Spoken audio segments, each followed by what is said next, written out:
خواتین کو جو پیریڈز آ جاتے ہیں رمضان کے دوران تو ان کے روزے کا کیا حکم ہے؟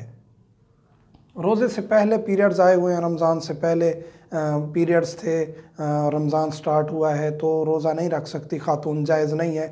اور اسی طرح اگر رات کو پیریڈز سٹارٹ ہو گئے ہیں تو اگلے دن کا روزہ اس کے لیے جائز نہیں ہے، اور اس کی عادت 6 دن ہے، 7 دن ہے، 8 دن ہے تو اس دوران روزے نہیں رکھے گی، نماز نہیں پڑھے گی، اس کے لیے جائز ہی نہیں ہے ایسا کرنا۔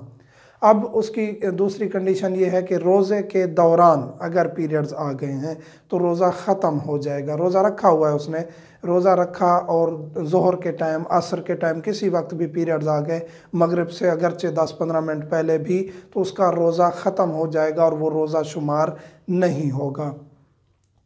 استحاضہ میں روزہ واجب ہے، یہ حیض کی صورت ہے ماہواری خاتون کی جس میں روزہ نہیں رکھنا، نماز نہیں پڑھنی، یا نفاس کی صورت میں جیسا کہ خاتون بچہ پیدا کرتی ہے۔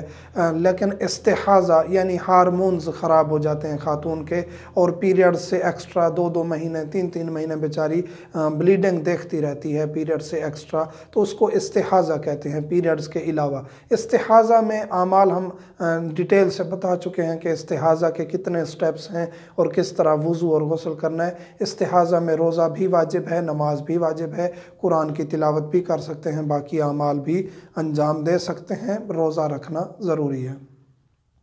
پیریڈز روکے جا سکتے ہیں۔ یہ سوال بھی کیا جاتا ہے کہ شبہائے قدر ہیں، اعمال کی راتیں آ رہی ہیں، یا مثلا کہ خواتین زیارات کے لیے جاتی ہیں، حج عمرہ کے لیے، پیریڈز روک سکتی ہیں یا نہیں؟ ٹیبلٹس یوز کرتی ہیں کسی طریقے، پیریڈز کو روک لیتی ہیں اور وہ رمضان کریم کے پورے روزے رکھنا چاہتی ہیں، رکھ سکتی ہیں، اس میں کوئی حرج نہیں ہے۔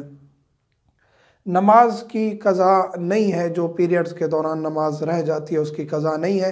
روزہ جو رہ جائے گا خاتون کا پیریڈز کے دوران، اس کی قضا کرنا ضروری ہے، نماز اس کے لیے معاف ہے، اس کی قضا نہیں ہے۔ مومنین